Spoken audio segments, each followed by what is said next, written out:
কি আপোনালোকে ভাবে নেকি দাঁতৰ চিকিৎসা অতি ব্যয়বহুল বা দাঁতৰ উন্নত চিকিৎসা কৰিবৰ কাৰণে বহুত বেছি খৰচা হয়? হয়, মই হৈছে doctor Bhaskar Dutta, healthy smile dental ক্লিনিকৰ এজন চিকিৎসক।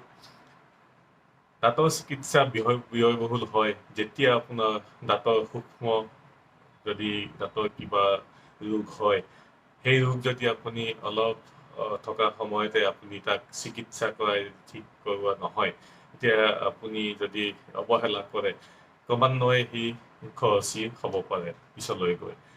যদি আৰম্ভণি অৱস্থাতে বা আৰ্লি ষ্টেজত আপুনি তাক সঠিকভাৱে ডায়েগনচিছ কৰি সঠিকভাৱে তাক পৰীক্ষা নিৰীক্ষা কৰি তাক যদি চিকিৎসা কৰোৱা হয়, তেতিয়া অতি কম খৰচতে তাক আমি ঠিক কৰি ৰাখিব পাৰোঁ।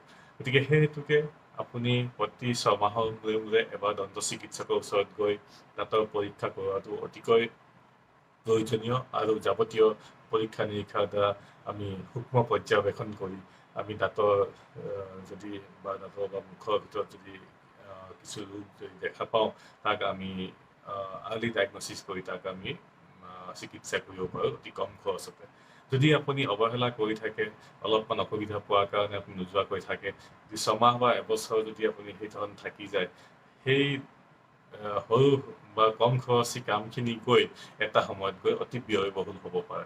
বা এনেকুৱা হয় কেতিয়াবা আপুনি সেই ভাল দাঁত আপুনি হেৰুৱাব লগা হ'ব পাৰে আৰু তাৰ ঠাইত আপুনি কৃত্ৰিম অতি খৰচী আপুনি বা ব্যয়বহুল আপুনি চিকিৎসাৰ দ্বাৰা আপুনি তাক ঠিক কৰাব লগা হ'ব পাৰে। গতিকে আৰ্লি ডায়েগনচিছ অতিকৈ প্ৰয়োজনীয়। গতিকে আপুনি প্ৰত্যেক 6 মাহৰ মূৰে মূৰে এবাৰ দন্ত চিকিৎসকৰ ওচৰত গৈ আপুনি দাঁতৰ পৰীক্ষা কৰি আৰু যদি যাৱতীয় যদি কিবা কৰিব লগা থাকে তাক অতি সোনকালে কম খৰচত কৰি লোৱাটো প্ৰয়োজনীয়।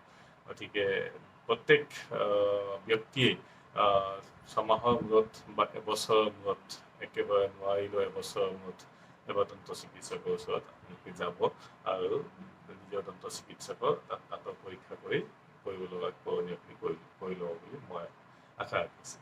নমস্কাৰ।